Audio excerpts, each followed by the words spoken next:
And welcome everyone. It's the missing episode, yet it's a pre-recorded episode, so it's kind of a post-recorded episode, so this is sort of some kind of timey-wimey thingy. Wibbly wobbly. Yep. And Cece could not join us today, so we are joined by her Soviet counterpart, CCCP. She is so glad to be here. And she is judging you. She is judging you. Those eyes.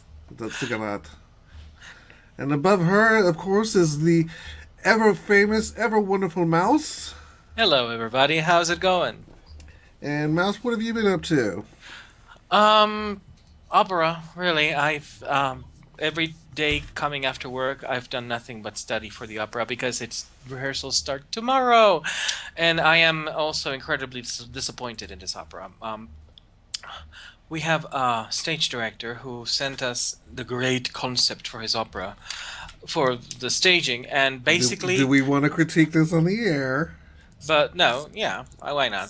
And basically, are you sure? Yeah, all I'm going to say is not something that I really like. I don't think it's suitable to do for the opera, but, you know, every stage director has his vision, and unfortunately, I'm not going to enjoy myself terribly. I'm going to do the best job I can do, but I'm a little sad on that. Yeah, well, whatever. And for those wondering where we were last week, let's just say that because unfortunately, since I'm the one who does the actual recording and the magic over here on the side and all that lovely crap, I kind of have to be on the show. So when I get sick, the show go bye-bye. And Drew is where the magic happens. And sadly, I have been very stressed at the real job lately, and it caught up to me last Saturday, and while preparing the show notes and everything and doing the last-minute prep, nausea. Yeah, really bad nausea. And so I had to cancel. I had to send a note to Mouse, so I had to cancel the last minute. So unfortunately, that's why we weren't here. He sent me a text from the toilet going, I can't dying. No, I don't text from toilets because I don't have the ability to do so, but okay. I am puking. Okay, yeah, I know. I wasn't puking. It takes a lot to make me puke. Good to know. Don't try it. I've had people challenge that. It is not wise. Oh, gosh. So anyways, so here we are. We're doing this little thing because... we're recording early because Mouse has training, not training, but practice on Saturdays. So we're doing it early. And Cece could not join us. Would you care to tell us why Cece can't join us? Because she is saving her voice. She's currently very sick and she has to save her voice because she has important recording on Monday, which is why we have Soviet cousin. Olga. And she is just staring at us. She is judging us. I feel the judging. I feel inside. the judgment. It is very powerful. It weighs heavily on my heart. I know. Okay. Anyway, so this is going to be our timing is going to be completely weird this week because it was last minute that I found out Cece wasn't going to be joining us, and by last minute I mean literally an hour ago. So I had to remove her sections of the script timeline, whatever you want to call it, our little show notes thing, our prompts. And of course, since Mother Cece is not here, Mouse and I have no one to rein us in when we go off on rants. So it's probably a good idea that her stuff isn't here because that'll give us more time to rant away. And boy, do we have rants. We have some very interesting things coming on. So, shall we begin? Let us begin. First up, Quantum Break. For those of you who were here last time I mentioned it, this is a video game that's going to have portions live action, video game. It's going to be a little bit of this, a little bit of that. It's going to star Shawn Ashmore, Lance Riddick, and oh god, I cannot remember his name now. Aidan Gillen, I think it is. He's Littlefinger on Game of Thrones. I know that much.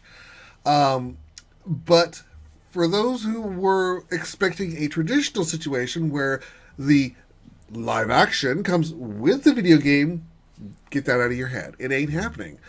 Because with as much live action as there is, and with as many branching storylines as there are, they've discovered that they cannot possibly include that much video with a game.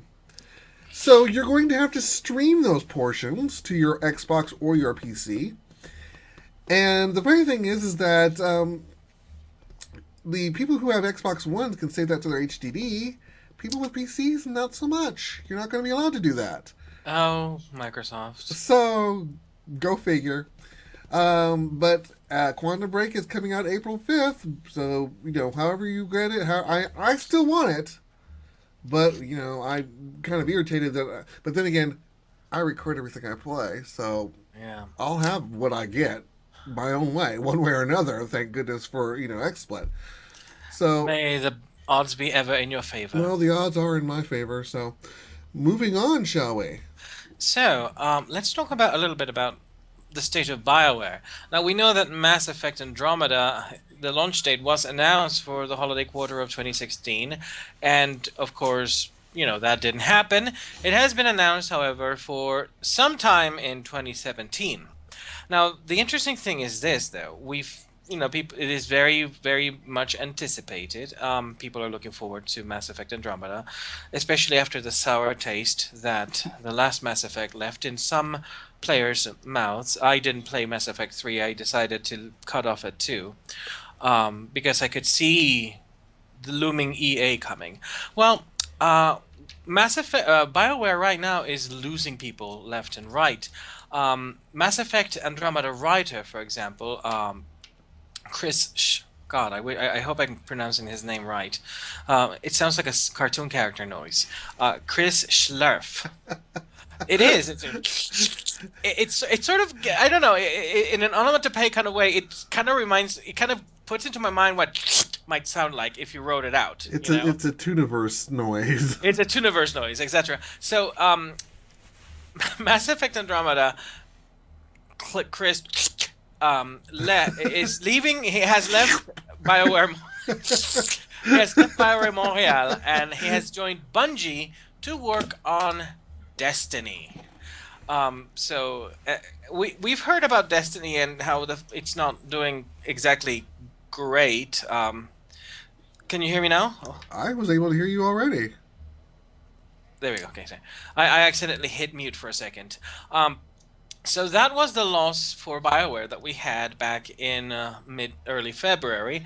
And then a couple of days ago, it was announced that BioWare's senior editor, Cameron Harris, is departing from Mass Effect Andromeda and the video game industry at large starting in April. So what is going on with BioWare? Is this the sign of the EA apocalypse coming? Because, as you know, BioWare was, of course, acquired by the massive behemoth that is EA, and it tends to eat companies alive. They usually let some studios survive for a little while, and then, little by little, the EA taint starts creeping into the inside works of the studio, and suddenly it is no longer producing. You know what? I as soon as you said this, I suddenly got this image of Smash Brothers type video game with all the stuff that EA has acquired fighting together and called the EA Apocalypse. The EA Apocalypse. The little Sim Plum Bob, the Mass Effect characters. Ultima. All of them battling it out for life and death. That might well be the case. Of course, right now we don't have enough information, and we really don't have any insiders in the EA spheres. And we know that Electronic Arts tends to police how much sneaks out of Electronic Arts as far as their culture and the working conditions, even more than Konami. Fuck Konami. Thank God for Jim Sterling. So we'll see whether we this should just get paid for that every time we say that. Fuck Konami, or thank God for Jim. Yeah. We're spreading the gospel of hate. Spreading the gospel of Jim. So we'll see exactly what this means for BioWare, where it's just a fluke, or whether this is the beginning of the studio slowly coming apart under the attractive force of Electronic Arts' ginormous black hole. Yeah. Shall I go on then? Let us go on. Next up, as you all know, I am the MMORPG fanatic of the group. CC kind of likes them as well. Mouse, not so much a fan. I'm But sorry, I got burned by City of Heroes. Okay? I don't blame you. We all have our favors, and this is mine. And Black Desert Online, let's be honest, was being sold as the latest of the prettiest, with super customizable characters, and oh my god, you can make them so tall, skinny thing. They even had a huge situation where it was so customizable that they actually had a campaign, a contest to see who could make the ugliest characters, and you could make some fugly characters. I am not joking. Could you make the final Pam? Yeah, you could make the final Pam. Oh my god, you could make things worse than the final Pam. There is no such thing as anything worse than the final Pam. I'm Final sorry. Pam is special. Final Pam. For those who don't Final know, go look up Final Pam on YouTube. It is Go a look Fallout 4 Final thing. Pam Fallout 4. You have to see You it. will prepare to laugh your ass off because Final Pam is actually related to Olga. I think Final Pam and Olga are probably Siamese twins. I think Final Pam might be on the No, other oh shoulder. God, look at her glare. Olga does not approve. I am being judged. I am being But judged. anyway, I judge you back. I digress. So, for as comedic and ironic as I think the idea of making a contest where you can make the ugliest characters imaginable, and more importantly, given this was a pre-existing Korean title that was being ported to North America, you would think they would have had their shit together. Oh Where have no. you been, boy? No. In fact, the day before before the game went out of beta into the actual launch, the devs had released what they referred to as the shitstorm matrix of all the bugs and problems that they had been told about and discovered and were trying to resolve. This was everything from character name reservations from people who had reserved these in advance, being assigned to the wrong servers. Oh. So, and that they wouldn't be fixed for 30 days. Oh. And this really pissed off the PvPers because, as they said, PvP it's all in the reputation of the name. And when you cannot play as your name, who knows who the hell you are? Pretty much. There were issues with pre-orders not being correct, with people not getting the correct items in game. And then there's the one I ran into. Oh. And this is my ultimate pet peeve. When you are designing a character, especially a game that it hypes the customization of said characters, Right. do not gender lock your classes. Oh, that's bad. There are 8 classes, 3 of which are male, 5 of which are female. I, as a general rule, do not play female characters. Why? Because I'm not a woman. I play female characters. I have had female characters, but my main is always male. Because it's roleplay and I want to play as a male. Now, if you look at the 3 males, here's the problem. You see, this dude right here, that's your warrior. That one right there. That's your warrior. The dude over to the right, that's your berserker. You see what kind of a misanthrope he is? Yeah, that's what he is. That doesn't get any prettier. The last one is a wizard. He's an old guy. Can't make him anything but an old guy. Sorry. So the idea of having some young prodigy character who has magic, oh no, not unless you're a hot-looking woman, because hot-looking women's boobs are magic, I'm telling you. Uterus. It's the uterus. It's the uterus magic. It's like it's Scarlet Witch. It's all from the vulva. Vulvamancy. There you go. Yeah, it's lesbiancy.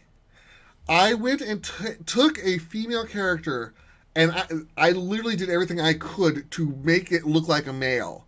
You can bulk them up, you can kind of androgynize the face, but you can't get rid of the tits. I'm sorry, the tits are there for life. You can flatten them, but there are jiggle physics in play. Oh my god. The jiggle physics, when you are flat-chested, are ridiculous. Because if you move the camera, the breasts still do this. Flat against it. I wanted to show, I literally have 2 hours of me going, what the fuck? Mind you, I wasn't on the camera, so it's not like you're getting my reaction. You're just seeing me go, I can't make this any flatter. 2 hours of me drawing that. Now, this isn't bad enough, but I went ahead and I don't want to make a warrior character. Warriors are boring to me, but I went ahead and made a warrior character because it's the only halfway decent male I can make.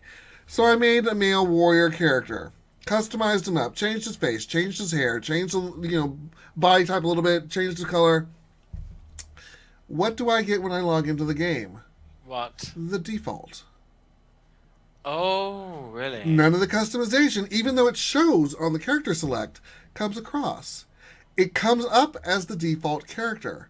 I thought, how odd. Maybe I made this wrong. So I logged out, made another character, female, flat-chested, tried to make her look like a dude as best as I could. Log in, nope, it's a chick. Damn.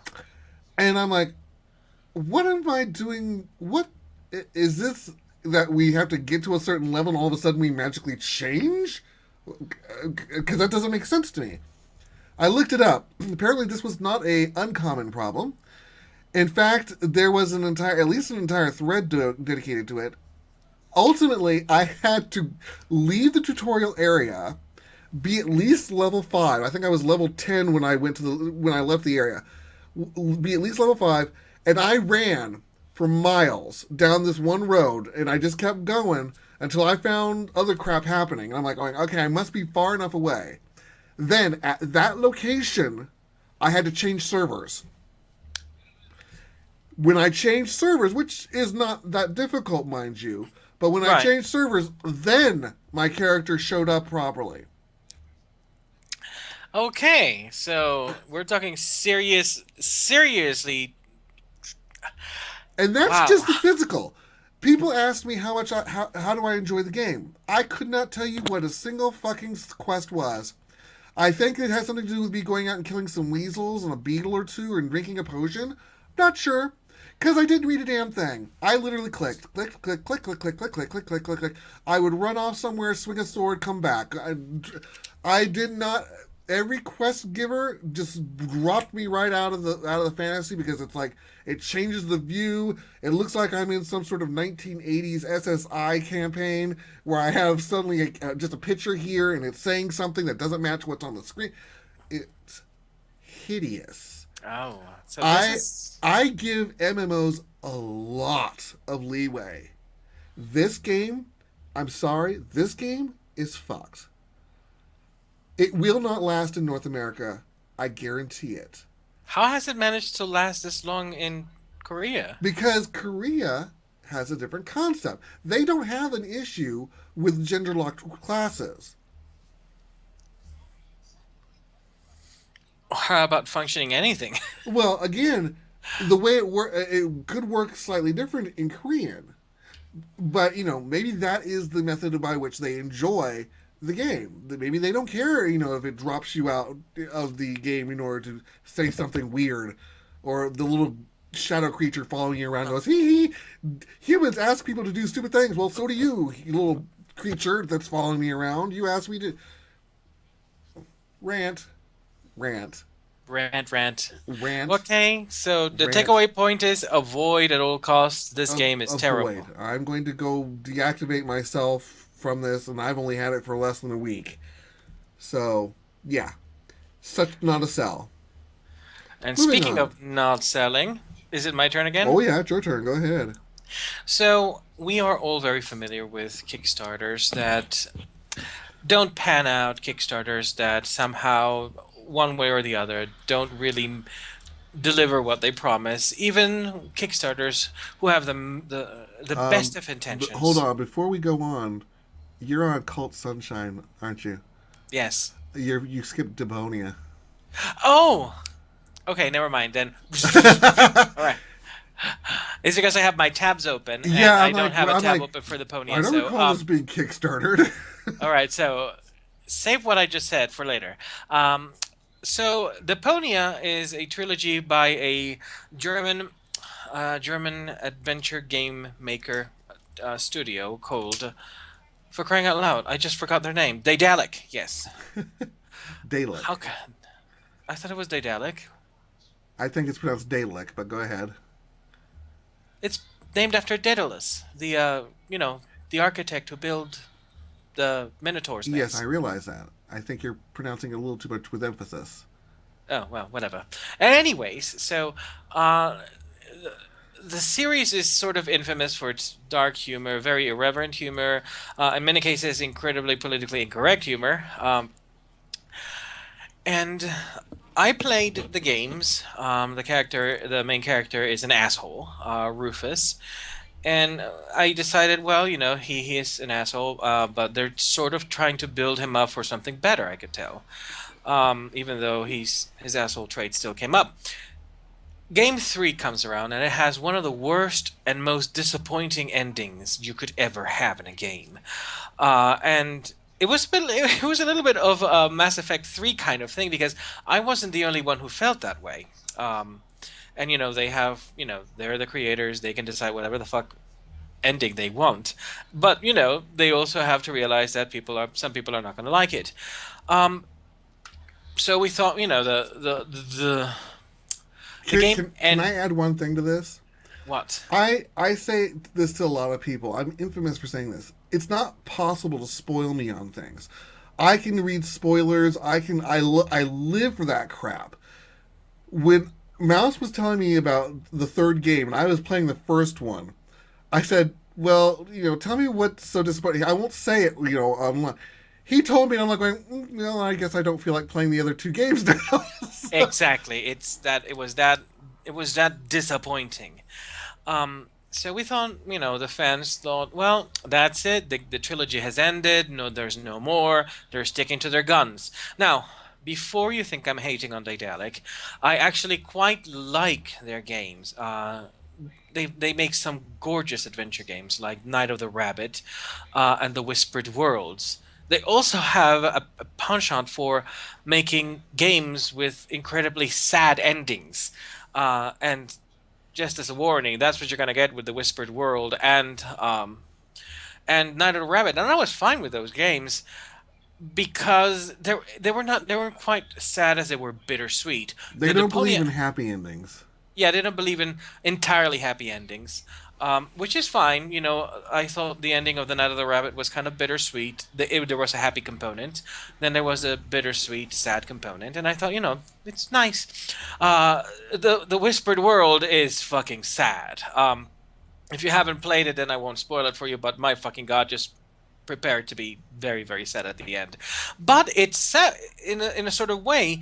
It was still cathartic, satisfying in a way that a well-told story does, even when it ends sadly. And Deponia didn't quite feel like that for me either, because they were setting up a character arc. You could swear they were going to do, because everything in the game was aiming in one direction, and then the ending suddenly drops that out from you. And I thought, well, that's a failure in storytelling. You're trying to go for the Shyamalan twist, maybe, but the Shyamalan twist only works so many times, and Shyamalan's career kind of has shown that.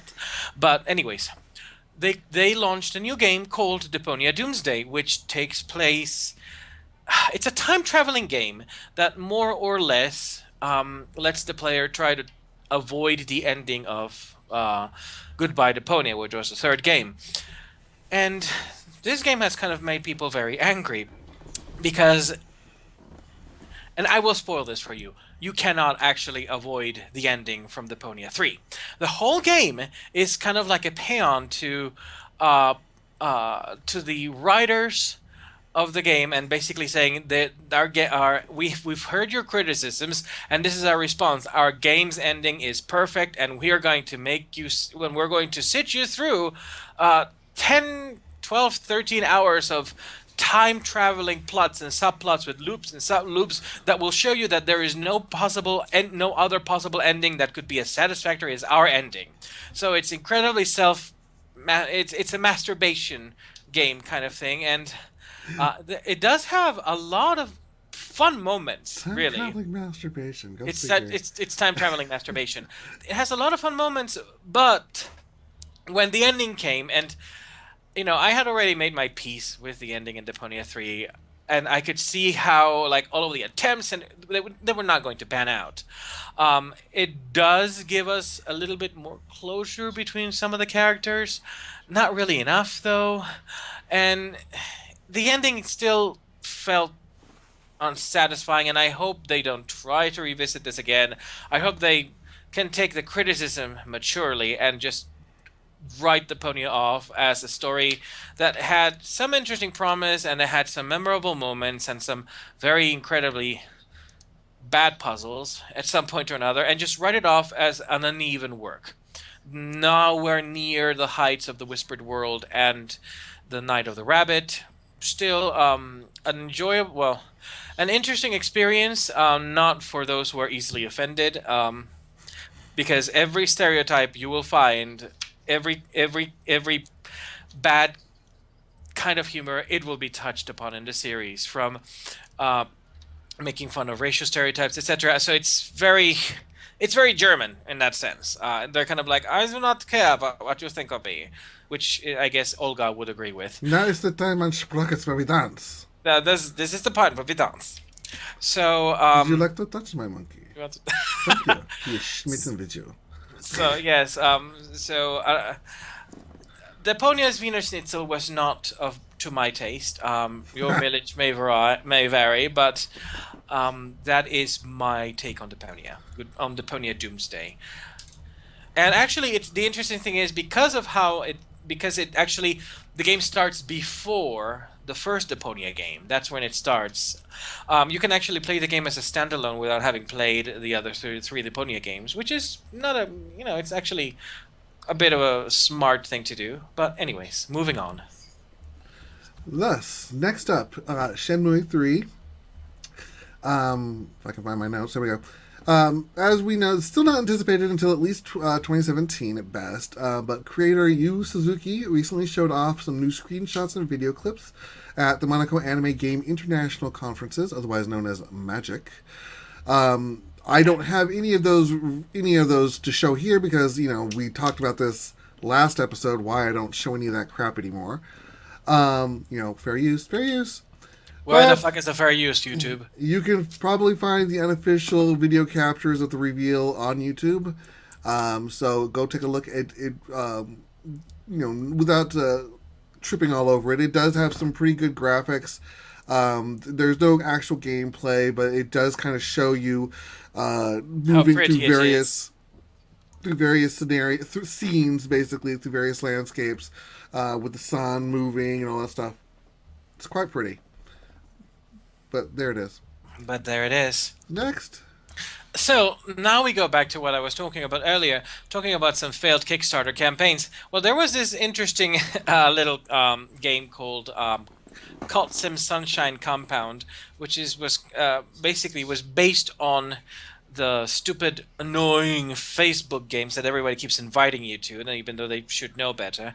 And it was basically from the way that the Kickstarter portrayed it, you were in charge of a compound, of a cult compound, and you had to recruit members to your little cult, and you had to acquire funds by sometimes less than legal means.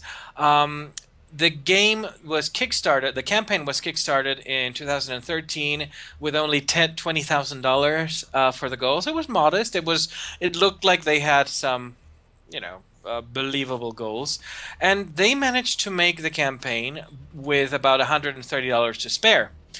Now, and at that point, that's when the developers start getting in touch with their backers and posting updates. Well, silence, complete and absolute silence. On April 11 of 2013, they did upload a list of donors to the website. And that's it. That's all anyone has heard from these people.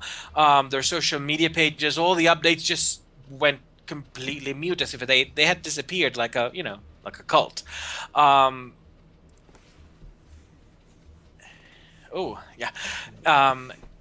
Trying to contact the developers through their known accounts has left absolutely nothing. These people apparently have taken their money and ran, or maybe they drank the Kool-Aid. We don't know. Kool-Aid. Well, it was Flavor Aid, but Oh, so we're talking dollar store Kool-Aid. Yeah, we were talking dollar store Kool-Aid. That was pretty much. Um, and the person who reported on this is Joanna Mueller over at theclickist.com, and she's made absolutely no headway in trying to find anything about these people anywhere. So who knows? They took the money and ran. $20,000, which is not as much as some other Kickstarters who have disappeared, have made, but it's still quite a nice bit of It's a pocket change. cautionary tale to everybody who's out there going to Kickstarter and thinking, "Oh, I want to." I mean, it's the problem. We really ought to make this a roundtable on itself. Yeah. Um, I mean, We there should make we have we should make a roundtable on what to look for on a Kickstarter campaign. I don't know if we'd qualify as that much of an expert, but I think you have. We could probably point out some warning signs. Well, Um, I can point you to all of the successful Kickstarter campaigns I've backed. well, yes, but that doesn't necessarily guarantee that everything that you pick will be accurate. No. The things I mean, the problem is that it's a cautionary tale. We've run across way too many of these. I mean, Sunshine Compound. Uh, what was it called? Beast Fury. Oh gosh, yes, and we'll be talking about Biz Fury at some point soon. As soon as I'm unearthing a little bit of a cookie that I'm trying to dig in. There's been way too many of these that have just up and vanished, and you guys need to remember. I mean, you have no guarantees. Although, again, Washington State did did set some precedents, so who knows? Yes. The Kickstarter is going to be under some scrutiny pretty damn soon, and they may not enjoy that level of scrutiny. Fig may be the way to go in the future. But moving on, you got any more for this one? No, let us move on.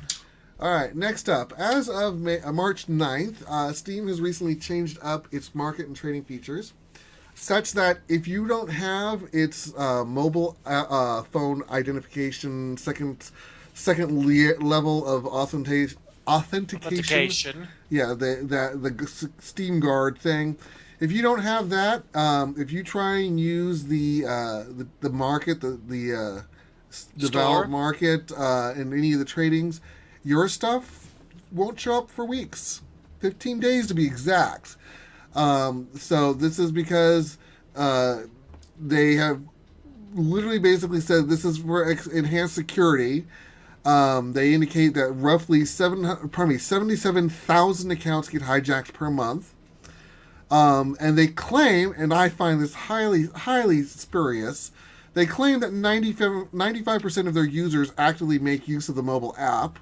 I find that doubtful because there's not 95% of anybody anywhere doing anything. Because that would be yeah. that would be the most amazing majority ever, and it's never going to happen.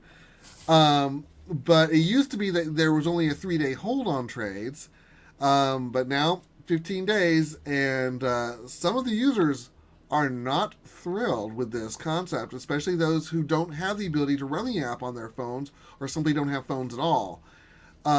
So Steam may want to pay attention. There are those who basically say, you know what, I'd rather risk my account getting hacked. I mean, I personally wouldn't, but I don't trade on Steam, so who cares? I think the only things I trade on there are worth maybe 3 cents at best, and screw it when it sells. I don't care. Yeah. If you get a deal, great, lucky you. Not gonna break my back, really. It's not. No, it isn't. But so we'll see how this pans out for Steam. Next up, Mouse. Is this Fergus? It is. So it is with a heavy heart that we have to communicate that Fergus McGovern passed away on February 28th in 2016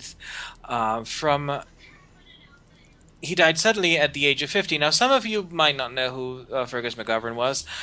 He founded Probe Software in 1984, and the company became very famous for porting very famous and very, very lucrative games into the early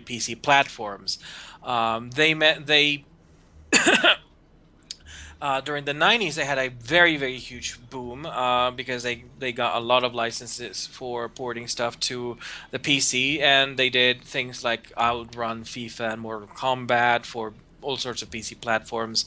And recently, he was at Crystal Palace Football Club.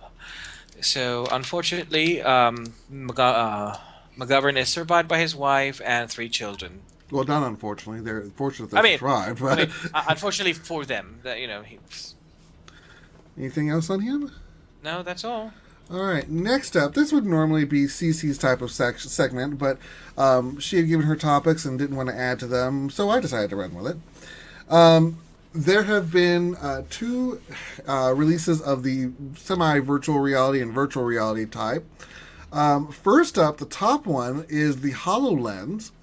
This is a dev-only type product that was featured at E3 for those who saw the E3 demonstration of Minecraft with the table and the I died. Cece and I were both going, want now, can give, please now, can. Yeah, that's $3,000. That's $3,000. Yeah, that's $3,000. It does come with 3 games and a number of non-gaming apps. The 3 games include, and every time I hear about a game with this particular character, I laugh, a new Conquer title. Oh God! Why? Where basically it turns the room you're in into a platformer for the character to run around in, which I think is cute. But after games such as Conker's Bad Fur Day, I can't take the character seriously. Sorry. When could you take the character seriously? Well, I don't know. That pretty much pushed it over the edge. It's like, but the other games that you can get, there's one called Fragments, which turns the room into a crime scene, and you have to investigate basically you go around like a forensic scientist, I guess, and look at individual clues and something. My friend would love that. And the last game is one called Robo Raid, where I guess people who are playing with you break down through the walls and try to attack you. Oh, that's fun. It sounds really, really weird. But aside from that, the HTC has come out. It is available on Steam if you want it. Just, don't try and trade it because it's 15 days. But what's funny is that came out at a $799 charge, and people balked at that until the HoloLens came out at $3,000, which makes HTC look damn near reasonable. The HTC 15,000 pre-orders were sold within 10 minutes of it becoming available for pre-order. It's probably the HTC Vive. It will have full commercial availability on April 5th, and for a limited time it will come with 3 virtual reality apps: Tilt Brush, Job Simulator, the 2050 Archives, and the Fantastic Contraption.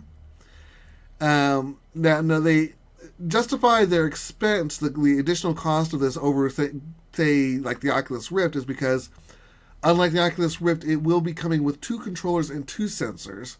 So it should have a higher level of interactivity with the world that you're in.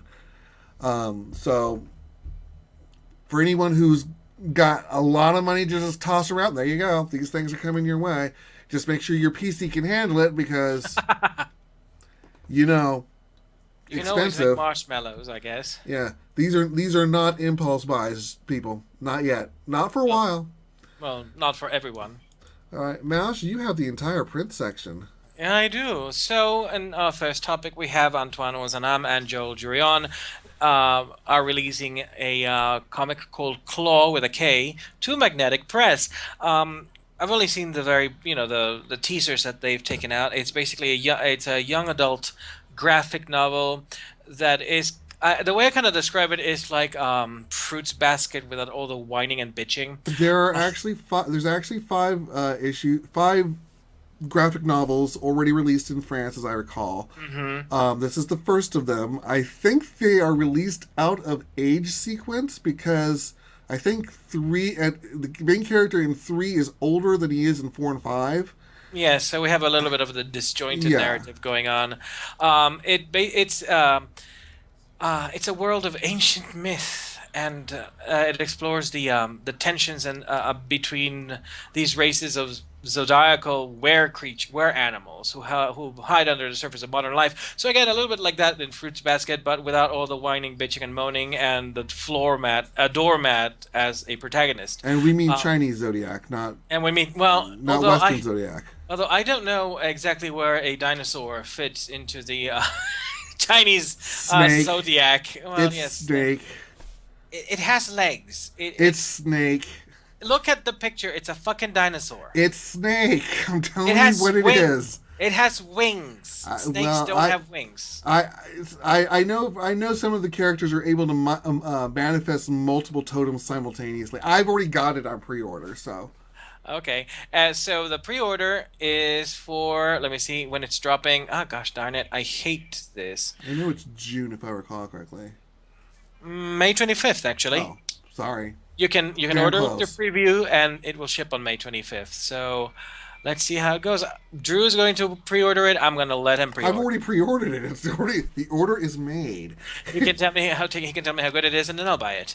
Now, moving on to our second topic, and this is a very brief topic. Marvel Comics is reviving its former name, Timely Comics. For those of you who know a little about comic history, and they basically are aiming to offer low-cost reprints of recently relaunched, all new, all different titles. They will contain the first three issues of new series for $3. The launch in June, and something that Newsarama pointed out is that the banner for Timely Comics includes the new shield that Captain America will be taking up when he takes the role up again.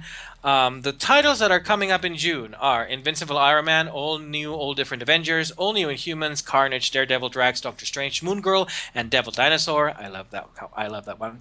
The new Avengers, Scarlet Witch, Squadron Supreme, Totally Awesome Hulk, Ultimates, Uncanny Inhumans, Venom, Space Knight, and Web Warriors.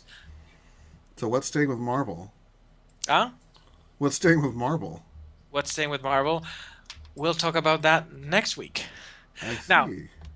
moving on, for those of you who are readers and fans of Terry Pratchett, such as I am, you know that today, that is the day where you're seeing this, March 12th, marks the first year anniversary of the author's unfairly early death. Fuck you, Alzheimer's. Um, well, we have had news from Penguin Random House Children's that they are going to release a new book, new quote book by Terry Pratchett called The Witch's Vacuum Cleaner, which consists of short stories written by Terry Pratchett. Now, of course, there have been collections of Pratchett stories come out, especially uh, and some of his stories for children. However, this particular collection is of very, very heavy interest for Terry Pratchett fans because it consists of stories that the author wrote when he was 17 years old, and I think it's a very it's a very fitting thing to have. And of course, his daughter approved of it, and his daughter is the conservator of Terry Pratchett's estate. So it's bound to be at least a very interesting read. Next. Next, it's you.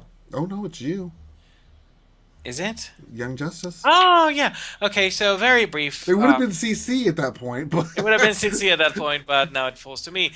Long story short, so we're talking about Young Justice and how there's currently a rumor and a stipulation by fans that writing that Warner Brothers is monitoring Young Justice's view rates on Netflix and other services for potential resurrection of the series, or at least giving it the goddamn third season it was missing.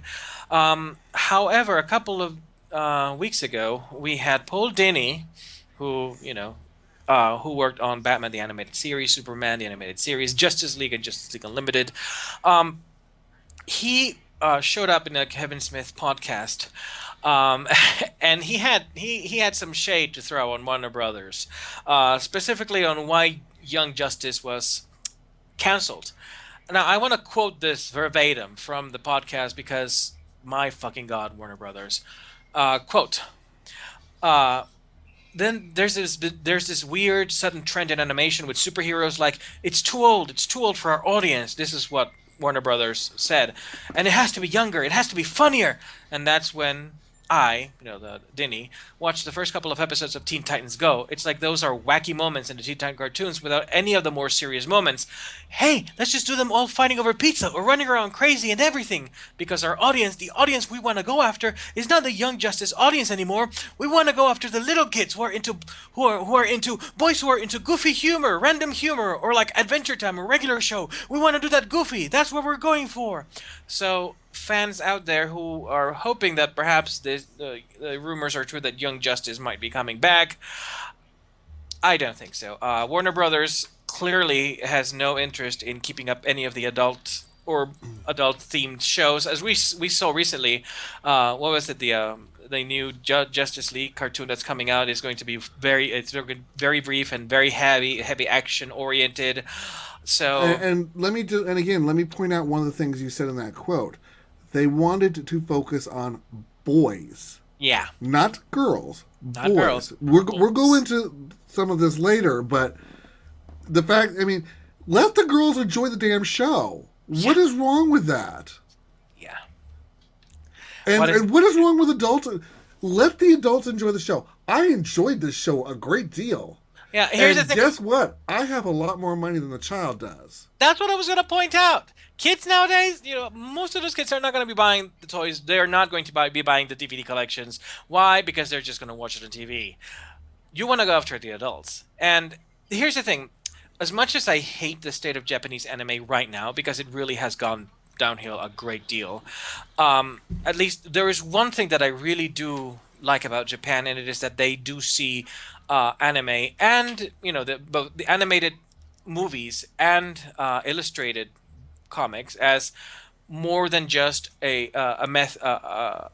child's pastime, for example. That they know that there is that it can be an adult medium.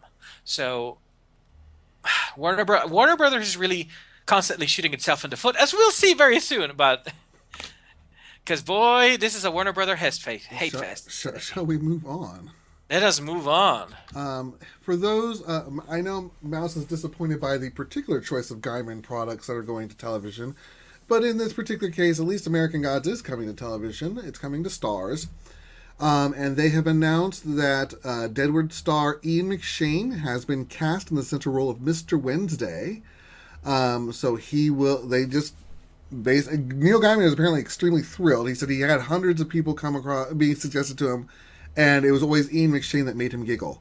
So he's thrilled about this, but that's all I have to say on this particular matter. I don't have Starz. I apparently will have to get it, but I wish they would just stay on one damn channel. I've got freaking I gotta get now I'm drawing a blank on. I've got HBO already. I've got to get the one that's got Penny Dreadful. And don't forget that when the new DuckTales series comes out, and we've seen shots of it, but that'll be talked about next week, you're going to have to get Disney X. Or DX, or whatever it's called. I can. I'm not as big a fan of DuckTales as you are. Oh, I'll let you get that. You had no childhood. I had plenty of childhood. I watched all the shows. I'm just not as big a fan of it. Next up. If I can get it to move. Next up. There we go. So, you might have heard of this little movie called Gods of Egypt. The movie it didn't really fail at the box office. It kind of plummeted, crashed, and burned. The movie took about $140 million to make, and it only made $14 million. It crashed and burned, assumed it got off the ground. I think it just kind of drove downward. Yeah, I think when your performance makes the Fantastic Four movie look better by comparison, that's bad. I was watching again one of my favorite channels. This case, Comic Book Girl 19. She should totally be a guest in our show. I'd kill to be a guest on her show at this point. I know. She basically was literally asking, "Why did I see this movie? Why?" And they were talking about how this is already potentially the candidate for the worst movie of 2016. Yeah, she said, "Now I am a fan of of special effects and all that stuff. She said it was like watching a video game that just never stopped. She said that literally by the end of the movie, she was doing this because it hurt her eyes because of all the special effects. And I'm like, I don't know. Will I that could backfire on me. Yeah. I haven't seen it yet. I want to see it, but I don't think it'll. I don't. Well, it might still be in theaters when my friend comes out. Who knows? Who knows? And there's of course there's a controversy quoting the thing because it's called Gods of Egypt, and the 99% of the cast is lily white. Well, and again, she did touch on that. She said that is the controversy of whitewashing. She goes, but for God's sake, this is not one of those movies you want people of color to be taken seriously in. She says, let them have a serious work of art. Yeah, here's the thing. If make a good movie about the gods of Egypt, yes. and if you want an Isis, cast fucking Beyonce. Like, she was born to play that role. But no, come on, she'd be freaking fabulous. But anyways, no. And there's different sides about this, whatever. My take on this is this. This is, gods of Egypt. Okay. There are 3 gods, I believe. Then again, my mythology might be a little bit rusty. 3 gods of Egypt who do not necessarily have to be black or color. One of them is Osiris, because he's fucking green. Fine. He's also kind of dead, so... He's also kind of dead, so... Well, but the other one is, of course, Seth. And here's the interesting thing about Seth, which actually does bring up a lot of interesting historical theories about the diversity of races in Egypt. Seth is always painted with red hair and, depending on where you find it, slightly lighter skin. There is, in fact, and at the time, in the area, there was a tribe of Berbers who had a tendency for having lighter skin, sometimes even almost Caucasian level, light, and blonde or reddish hair. In fact, one of the pharaohs in ancient Egypt managed to hold on to power because he had natural red hair, and he said basically, well, I am a descendant of Seth, and I got the hair to prove it. So you have some basis for just like, having, just but like CCCP up here with her red hair. Yeah, like CCCP up there. But but when you make the entire cast of the Gods of Egypt look like the reunion of Full House, bitch, get a better casting. And of course, Alex Proyas, who's the director, is very butthurt that his poor little movie, his poor $140 million movie, got sandblasted by critics.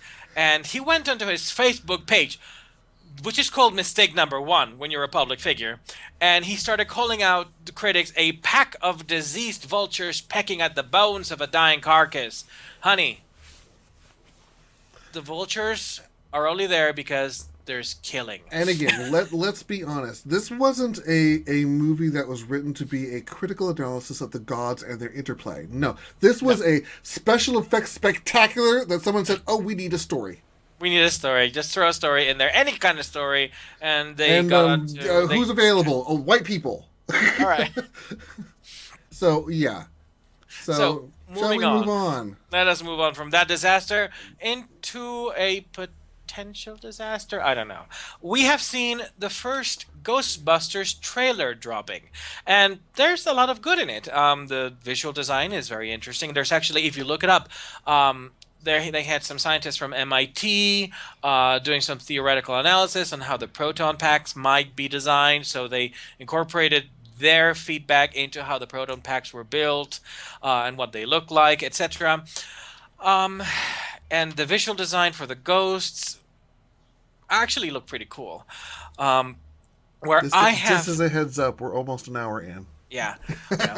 So I do have some trepidation about the level of slapstick and silliness and goofiness that was in the movie, in the trailers, and I know that is just probably the first trailer throwing things out to get people to go, oh, this looks funny, we have to go see it. I just don't want this movie to to be basically just 2 hours of slapstick goofiness, and because the original Ghostbusters relied a lot on dialogue-based humor and character-based humor, and it had very, very, very, very smart, witty writing.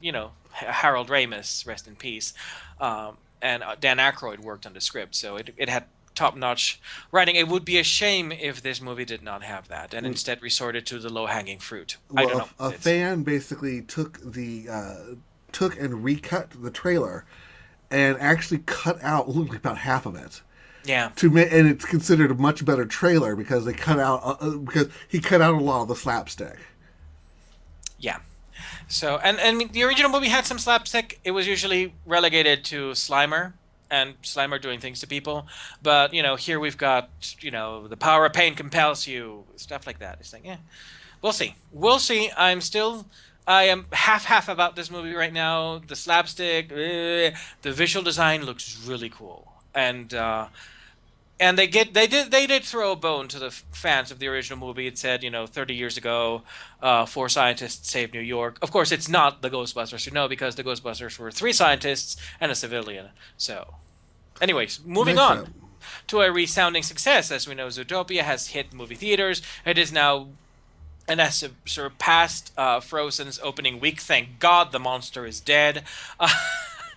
And it is moving on to, I believe, it's $300 million in the worldwide box office. Well done. We also have some interesting evidence that the movie and the marketing for the movie was directed to furries, and there have been some. You can look this up. There have been some interesting tweets by animators and some of the members in the marketing team that sort of encouraged people who were going suiting, that is, people who dressed up in animal costumes, to go see the movie, to send them selfies because the animation team would love to see them. So I guess the marketing really did hit its target, because the movie is doing very well. It has a certified fresh as of this moment of 99% at Rotten Tomatoes, and the majority of critics love it.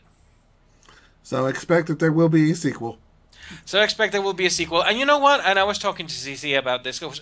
We went to see it with CC, and one of the things we would love to see is a GTA style game set in Zootopia, without the GTA. You know what I mean? Yeah, as soon as you say GTA and Zootopia, and knowing furries. Okay, she's a policeman. She's a policewoman. It could work. Just don't have the prostitutes you can run over. Then what would you be doing? How would it be GTA?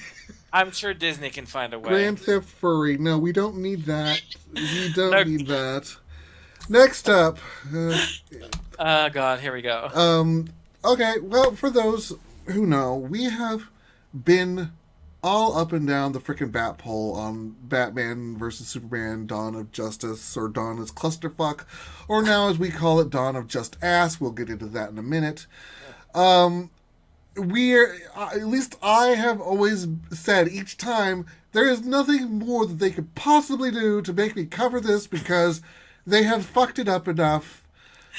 And yet Warner Brothers always finds a way. And yet now they have 6 things that we have got to go over. In fact, we might as well table our round table. Let's make the round table for this week, so CC can weigh in next week on the controversy. We keep telling you we'll talk about the controversy. We will. It'll be a thing. Our avoiding of the controversy is the controversy. We've got a good graphic for it and everything. Yes. So we'll wrap it up with this. But boy, is it a clusterfuck. Let's start with. Let's start with the part that Zack Snyder, who is the director, claims that they've been real strict with their rules about how the characters are portrayed.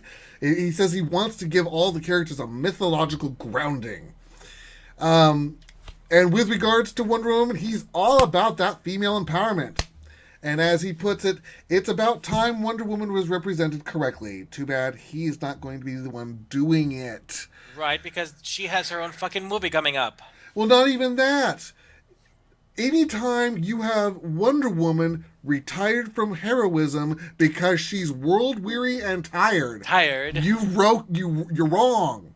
You've You're got the wonder done. part wrong. You've already broken her character. Yeah.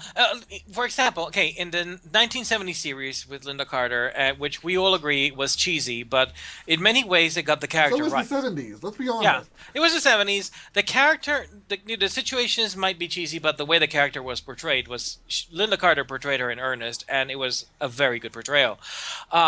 Between they did jump ahead from 1940 to 1970 to modernize the show Between two seasons. between two seasons.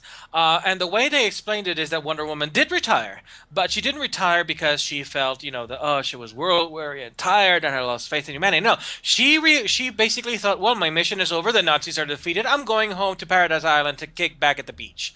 And of course, in the night. She gets word that by the 1970s things are not doing so well, so she comes back to man's world to fight because that's fucking Wonder Woman. She doesn't hide and go, well, I have lost all hope. I'm just gonna sit here and mope. Yeah, she wasn't sitting in man's world watching it degrade. She was elsewhere. She was elsewhere in Paradise Island. Now, with the presumption of again, until this is all presumption until we see the movie, but from what we're presuming here. She's been sitting in man's world since the war going, well, man sucks, so fuck him. No. She has been sitting in man's world going, well, mankind sucks. I'm going to sell antiques. Because they revealed what her cover, her secret identity is. She's Diana Prince, an antiquities dealer. Yeah. Antiquities dealer. This was revealed on of all things, a bust of her. And I'm going to be honest. That bust looks horrible. It looks hideous. It looks like... this is what I wrote down when I first saw it. She looks like Olga. No. Olga looks best. Olga is good looking compared to Wonder Woman. Olga looks best. Okay, this is what I wrote down. It looks like it should cost $1.99 and top some dollar store birthday cake. It does look incredibly cheap. It is. There are no highlights to it. It is flat plastic. It is cheap. And so are the other two. The Batman and Superman busts are cheap as hell. And whoever produced it should be embarrassed and should get out of the business. It's a pretty bad sculpt. So I'll go on to the just ass part, Mouse. Oh yeah. So more interesting things about this movie.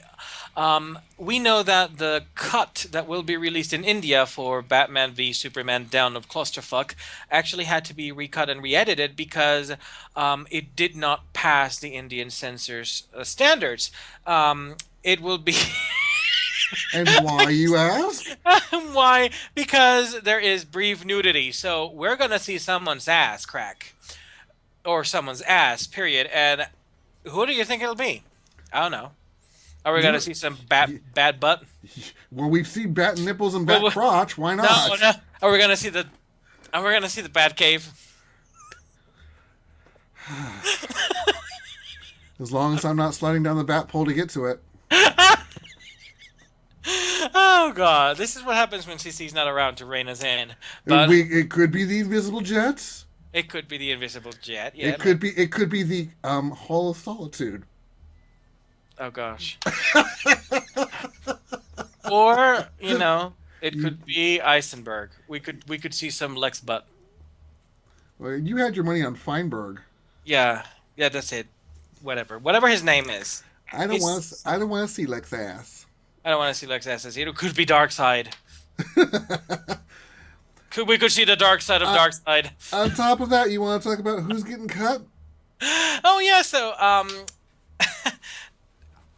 on top of there being a special India cut because they can't cross, there's going to be an R-rated and a non-R-rated version of this movie. Yes.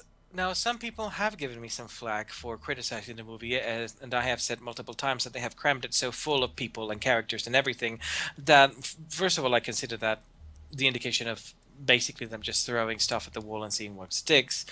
And also that, you're inundating us with characters we have never seen before in, this cinematic incarnation. You're not giving them time to breathe. You're not giving them time to develop. The movie, as it is 2 hours and a half long. It's like Dancing with Wolves in spandex. But now I've got images of wolves wearing spandex dancing. But so now we know that Jenna Malone who was outed as being Barbara Gordon, um, has been cut from the release of Dawn of Clusterfuck.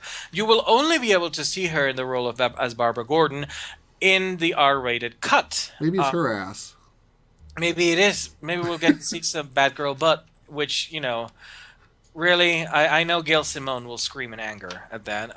But there's also apparently two other characters rumored who are only in the R-rated cut as well. So what the fuck? Is it Wendy and Marvin? These are the only people you haven't put in already. And Wonder Dog. I'm truly scared. I really am. And we've seen and Flash is in it too. Let me get to that portion. Yeah. Let's start off with Zack Snyder was actually giving a partial description of the Batman Superman fight, and he was talking and spoilers, asses. For all I know, Zack Snyder is the ass that we don't see. Maybe Superman's. Maybe their customs get torn realistically. We'll get to see Batman's butt that way. Oh goodness! Oh my goodness! Oh why? Maybe we're gonna see Alfred's butt. How's that? Jeremy Irons' butt. Yeah, no, we'll see Doomsday's butt. It'll be it'll be the only part of him that isn't all mangled. It'll be baby fresh and cute looking, freshly powdered.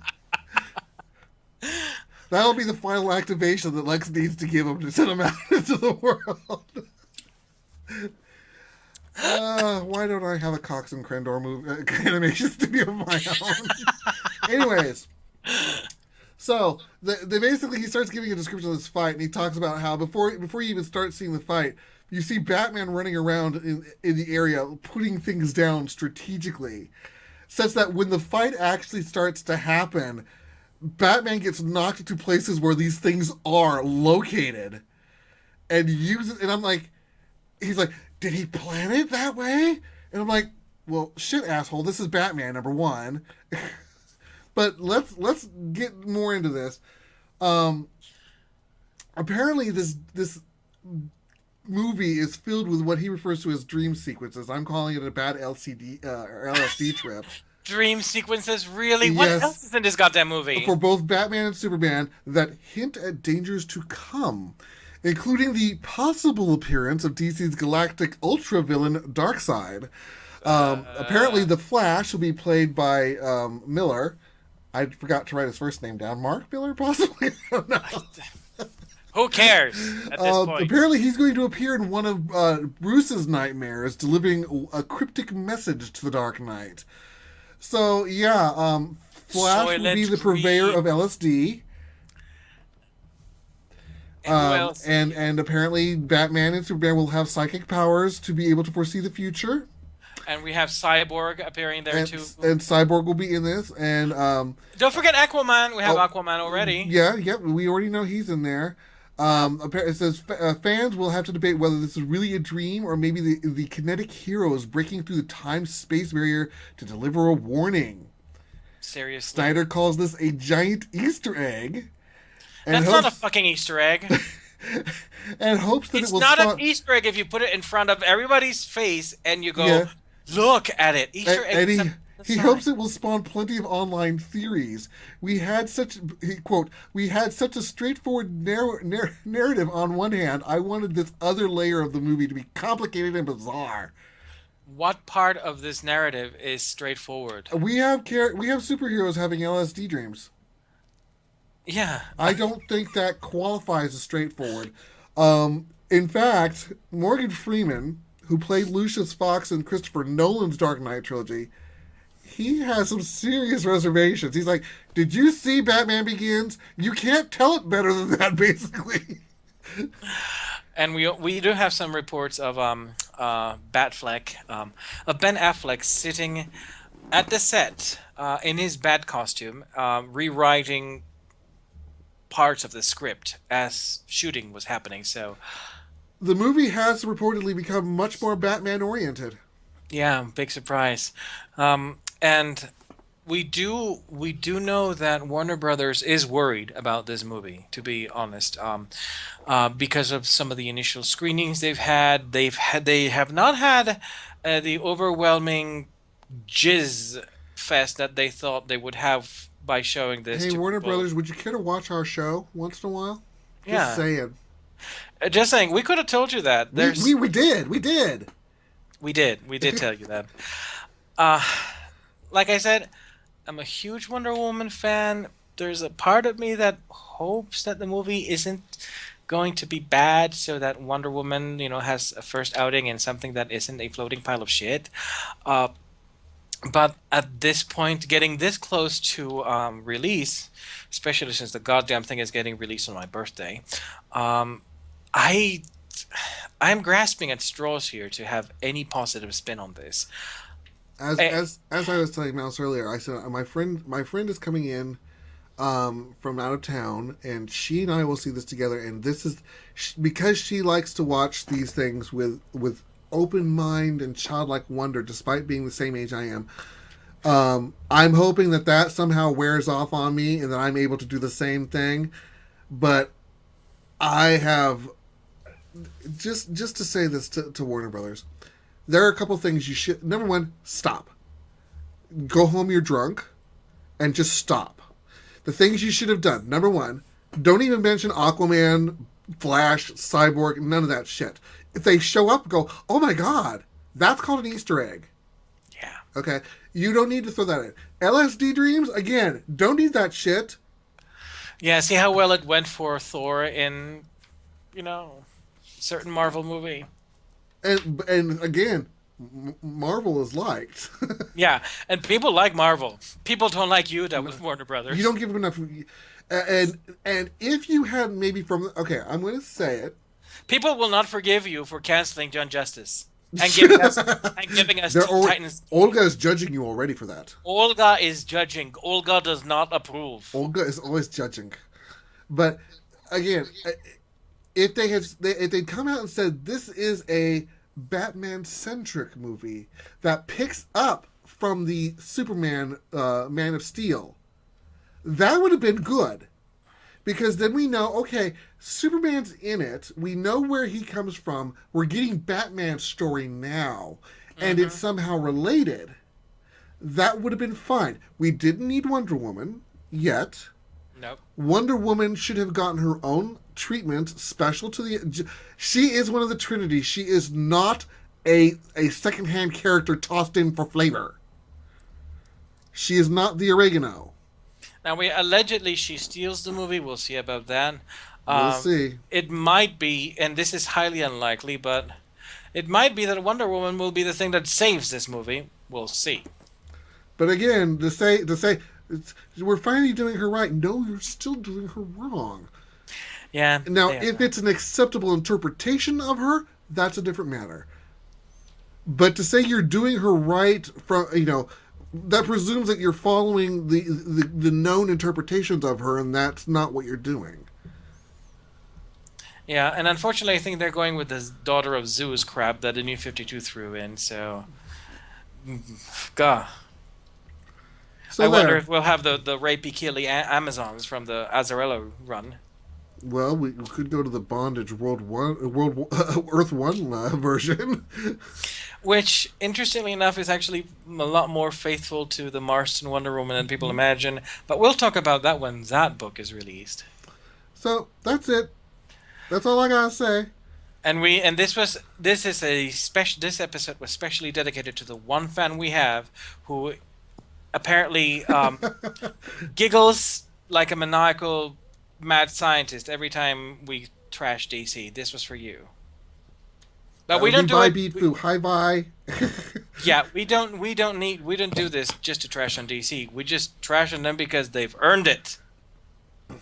And again, it's not that we don't like DC. We do. As fans, we're telling you, stop it. Yeah. But do Stop they it, because listen? we want to see the glory that was DC return. Afterbirth. That's all I can say. Afterbirth. Yeah, we'll see. We'll see about that. We'll have plenty of talk to talk about with that. So We shall see. I am with Olga. We are judging. I'm with Olga. We judge you. We judge her. All right, so that is our show for this week. Mother! Sorry. Mother. I really should have had the sprockets. You totally should have the music, so we could end up dancing like sprockets. Everybody dance. Everybody dance. All right, so that's it, everybody. We will be back next week, same Geekamole time. Well, actually, it'll have to be an hour early, regardless of how we record it, because I gotta go pick my friend up. That's true. All right, so peace out, bitches.